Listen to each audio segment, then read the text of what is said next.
হয় মোৰ ডাঙৰ ল'ৰা সি 2022 চনত জুলাই 18 তাৰিখে মুম্বাইত কাম কৰিম বুলি কৈ গুচি গৈছে। গৈ পিনি সি 23 তাৰিখৰ দিনা জুলাই 18 তাৰিখে গৈছে আৰু 23 তাৰিখৰ দিনা সি ফোন কৰি কৈছে যে মোবাইলটো হেৰালে, মোবাইল এটা ল'বৰ কাৰণে পইচা দিয়ক বুলি ক'লে। ফোন কৰিছে। তাৰপিছত তাক পইচা ভৰাই দিয়া হ'ল। পইচা ভৰাই দিয়াৰ পাছত মোবাইল ল'লে নে নল'লে সেইটো কথা আমি গম নাপাওঁ, কাৰণ যিহেতু সি ফোন কৰা নাই। বেলেগ এটা মোবাইলৰ পৰা ফোন সি 1 আগষ্টৰ দিনা সি কৰিছিলে 2022 চনত। তাৰপিছত তাৰ মোবাইল যিটো নম্বৰ আছিলে নম্বৰটো এতিয়া ইনভেলিড দেখুৱায়। ইনভেলিড কৰা আমি ফোন কৰিলে মানে সেই 1 আগষ্টৰ পৰা সি ফোনো কৰা নাই, ক'ত আছে কি কৰিছে একো ধৰিব পৰা নাই। কিন্তু সি যেতিয়া ফোন কৰিছিলে তেতিয়া সি কৈছে যে মই মুম্বাইত আছোঁ, গতিকে মুম্বাইৰ পৰা ফোন কৰিছোঁ বুলি কৈছে আৰু।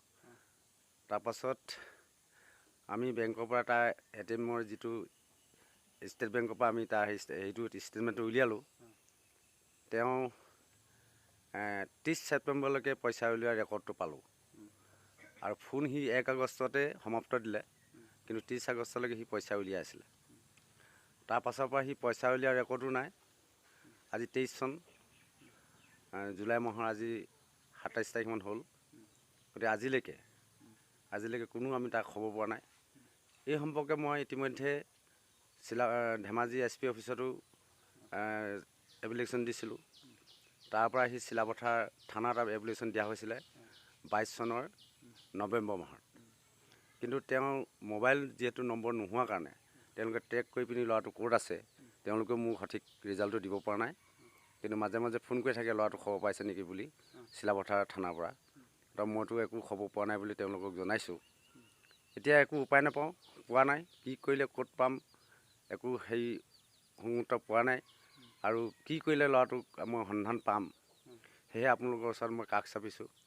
আৰু ঘৰখনতো বহুত অশান্তি হৈছে, যিহেতু ডাঙৰ ল'ৰাটো আজি এবছৰে হ'ল, একো খবৰ খাতি নাই।